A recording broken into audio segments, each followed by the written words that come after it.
ouvir a palavra do Senhor, vai ouvir o que Deus tem para você essa noite. Amém, queridos?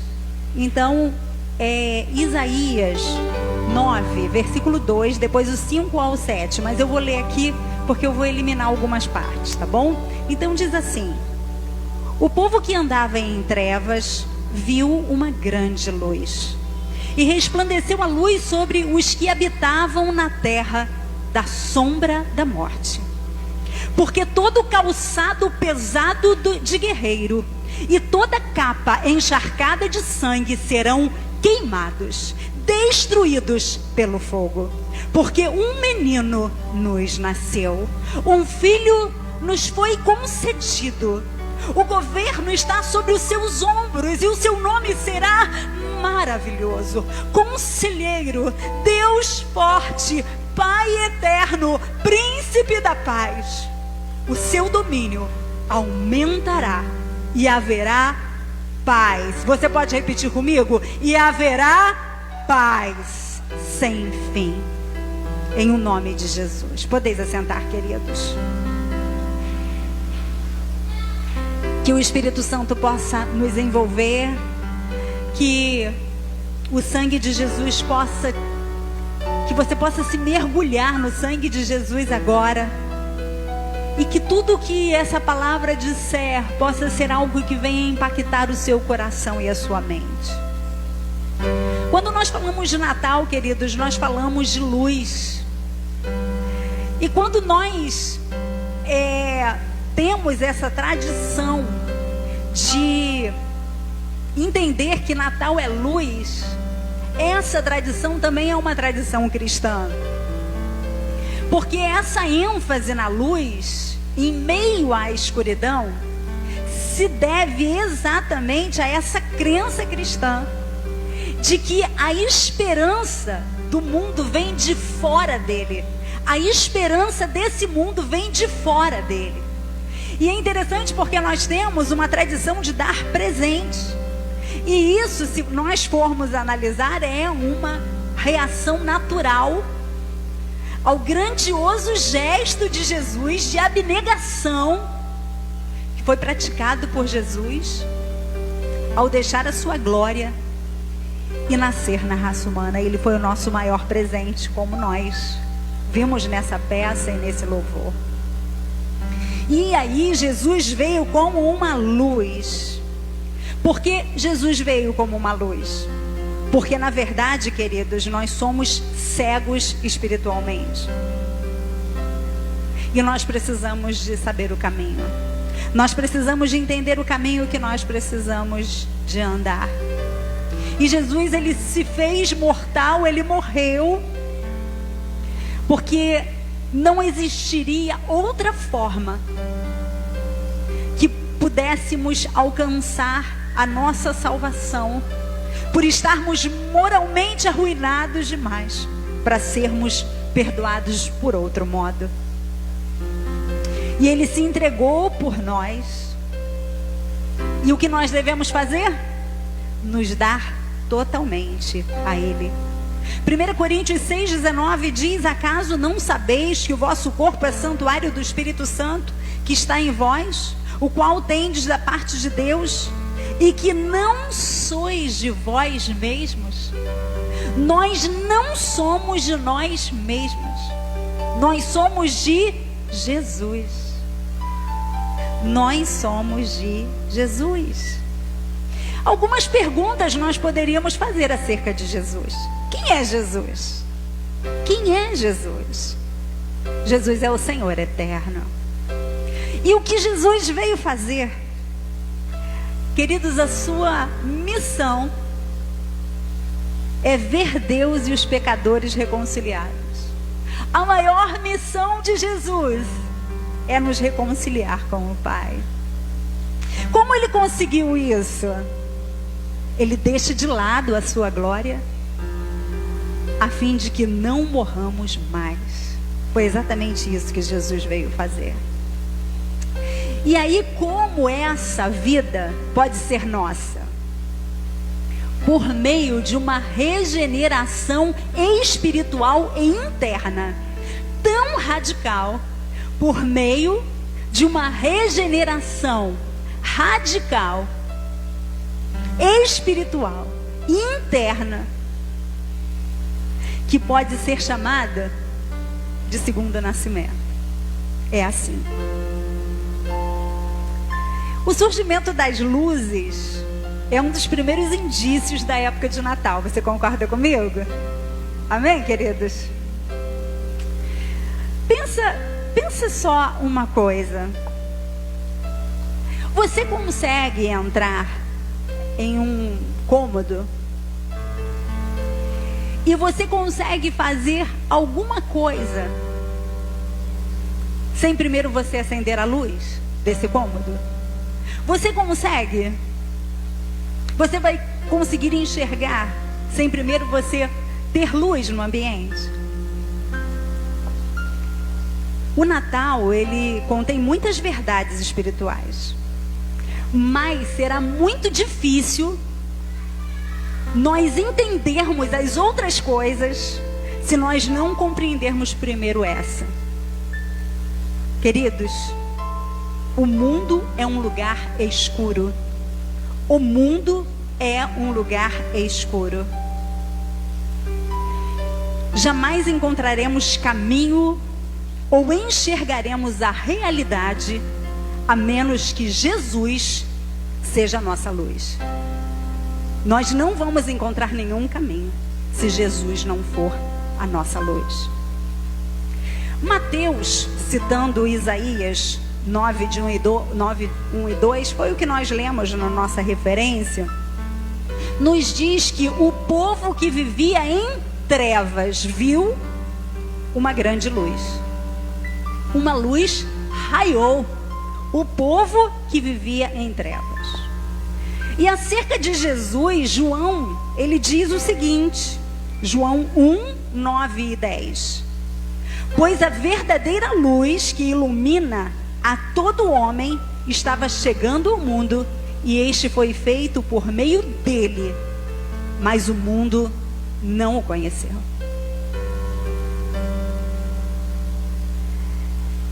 Qual é o sentido, então, do mundo estar em trevas? Qual é esse sentido? A Bíblia diz que o termo trevas, ela se refere tanto ao mal quanto à ignorância. Quando nós falamos do mal, nós entendemos que o mundo está repleto de maldade e sofrimento. E quando nós falamos acerca da ignorância, na verdade o sentido é que porque o mundo está em trevas, e aí ninguém ele tem condições suficientes para alcançar a cura do mal e o sofrimento que nele existe. Então a ignorância é porque não conseguimos, na verdade, resolver esses problemas. Isaías 9:2 diz: o povo que andava em trevas viu uma grande luz. Eu gostaria de explicar um pouco a respeito do porquê isso aconteceu. No final de Isaías 8, capítulo 8, diz que porque havia necessidade de luz, da luz de Deus. Nos versículos 19 e 20 de Isaías 8, eles dizem que as pessoas começaram a consultar médios e feiticeiros em vez de Deus. E aí quando chega no final do capítulo, aí eu vou ler conosco os versículos 21 e 22, que diz assim: isso foi a consequência do que eles fizeram. Passarão pela terra oprimidos e famintos. Então olharão para a terra e verão angústia, escuridão e assombro. O que aconteceu aqui? Aconteceu que os homens se voltaram para a terra e para os recursos humanos, queridos.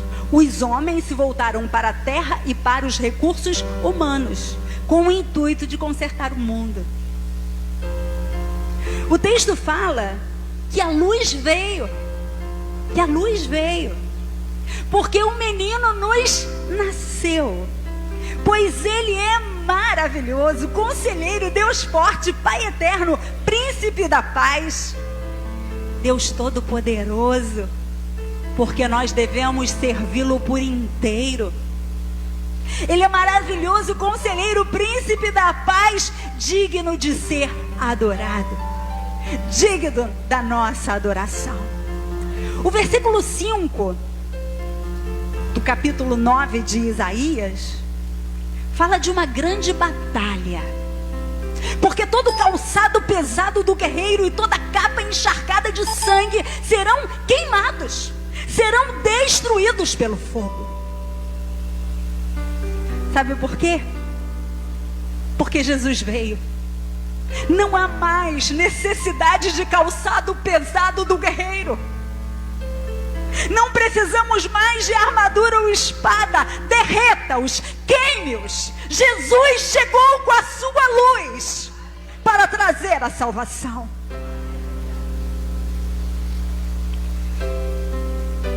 É outra pessoa que vai travar essa luta em seu lugar. Quem é? Isaías 53:5 fala quem é. Mas ele foi ferido por causa das nossas transgressões e esmagado por causa das nossas maldades. O castigo que nos traz a paz, o castigo que nos traz a paz estava sobre ele, e por seus ferimentos fomos sarados.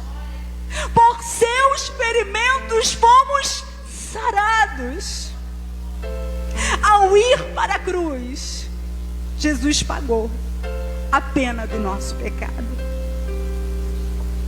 E quando nós confiamos na obra de Cristo, em nosso benefício, em vez dos nossos próprios esforços mortais, Deus nos perdoa, nos aceita e implanta o seu Espírito em nós, de modo a nos renovar de dentro para fora.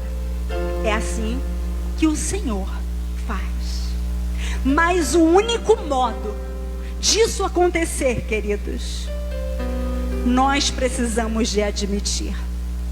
Nós precisamos de admitir que precisamos de uma graça que nós não merecemos. Não merecemos. Você imagina uma coisa. Você imagina o dia de Natal, você ganhando um presente de um amigo, e ao recebê-lo você identifica que se trata de um livro de dieta. Em outras palavras, alguns presentes são difíceis de receber, né? Alguns presentes. Queridos, nós precisamos de admitir o nosso próprio defeito.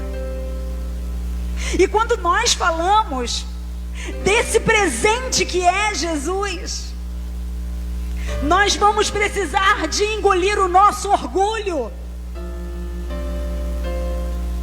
E nós vamos precisar de aprofundar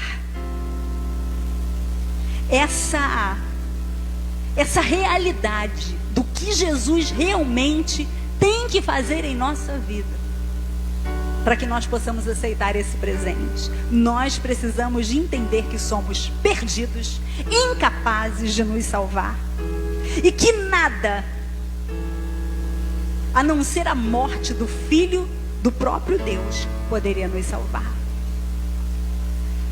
E aí nós vamos precisar de aceitar o verdadeiro presente de Natal. Porque nós, aceitando, estamos então admitindo que somos pecadores e que precisamos da redenção.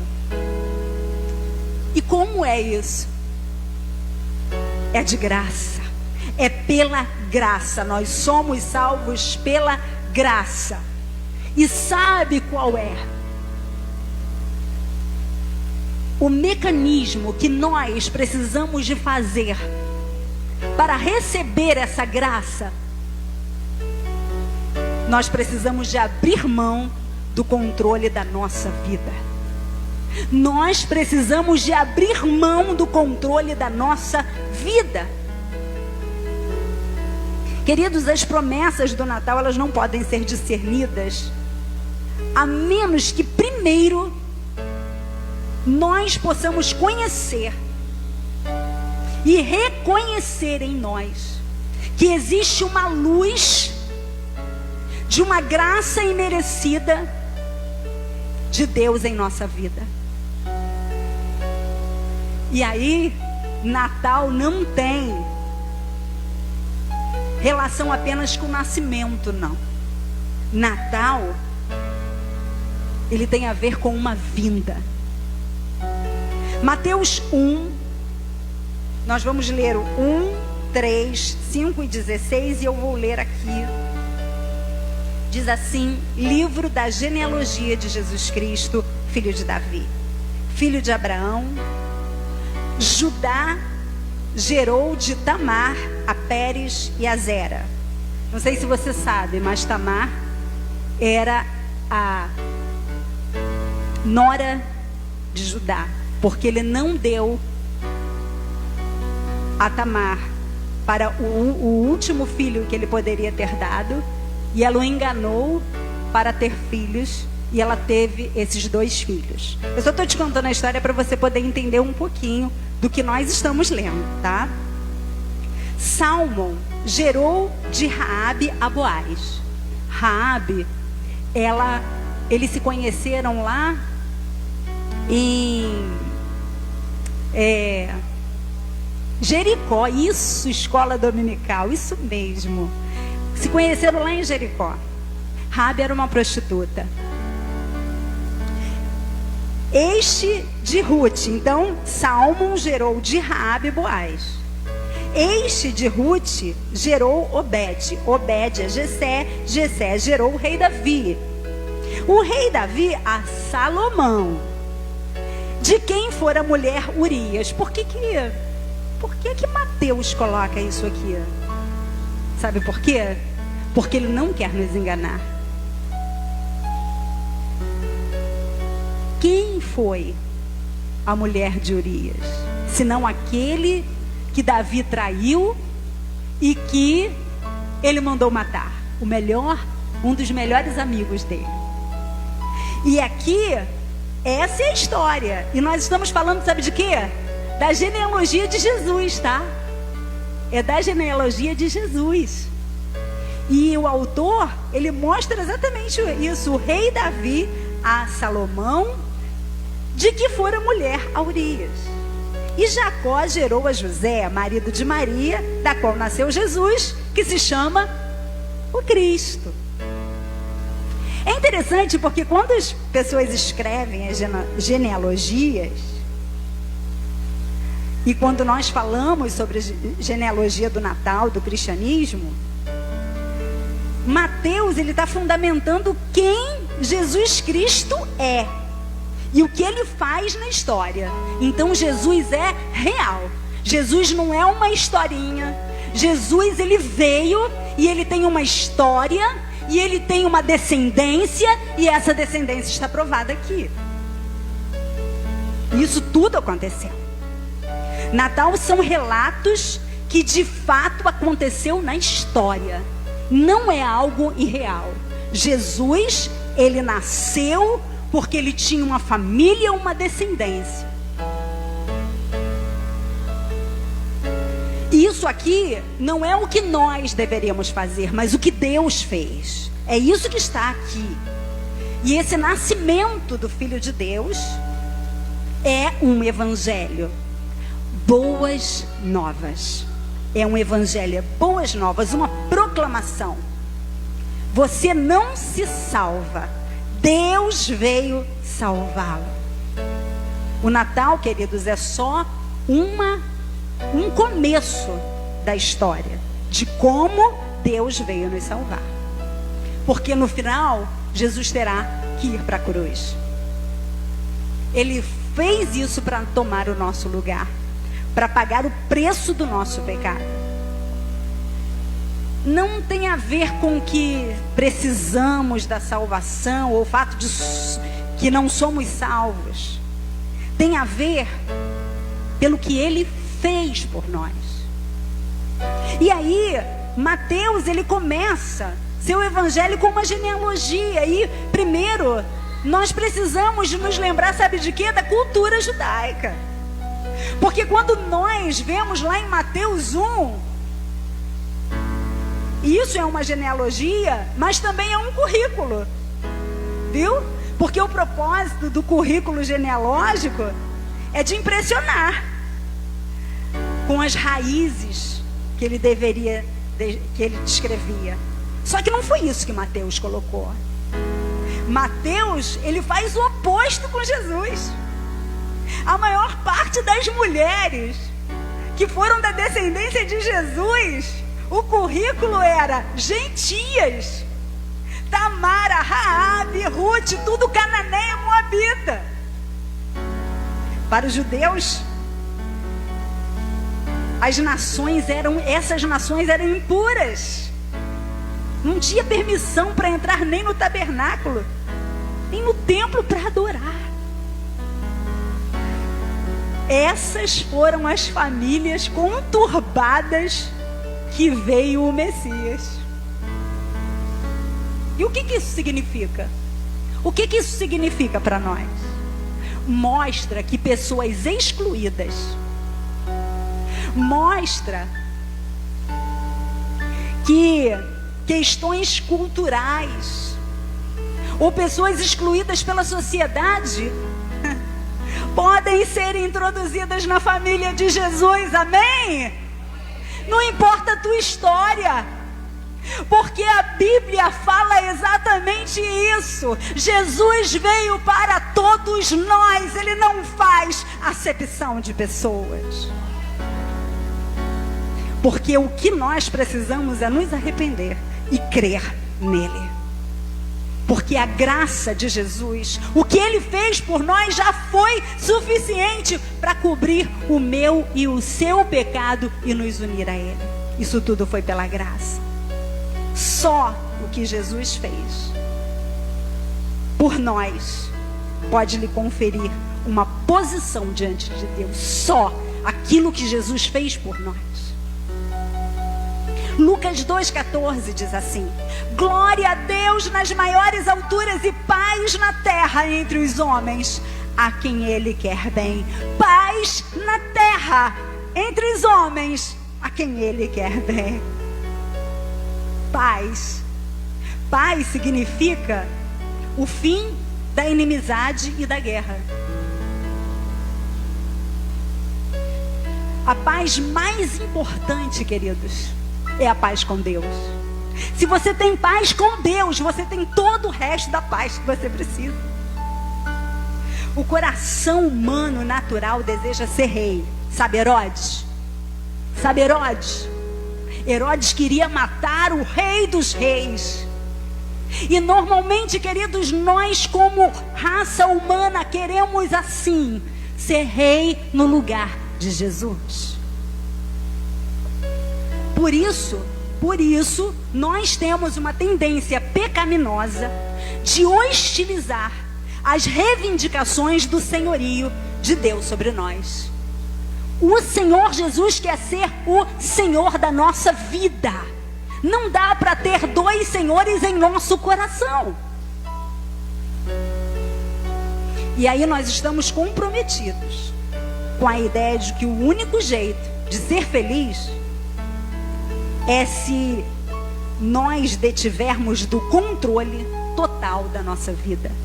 Só que para que nós possamos ser felizes, queridos, não funciona assim. Nós precisamos de entender que nós precisamos de nos render ao senhorio de Jesus. O que Deus tem falado para você que você tem que fazer e não faz, porque você ainda não se rendeu ao senhorio de Jesus? Eu sei que o Espírito Santo fala, e eu sei que a palavra não volta vazia. Então pense nisso. A proclamação do Natal, no entanto, é Deus e pecadores reconciliados.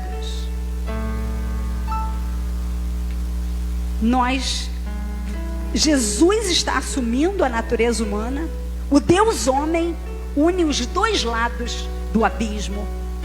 Ele morre por nossos pecados, elimina a ruptura e promete a paz.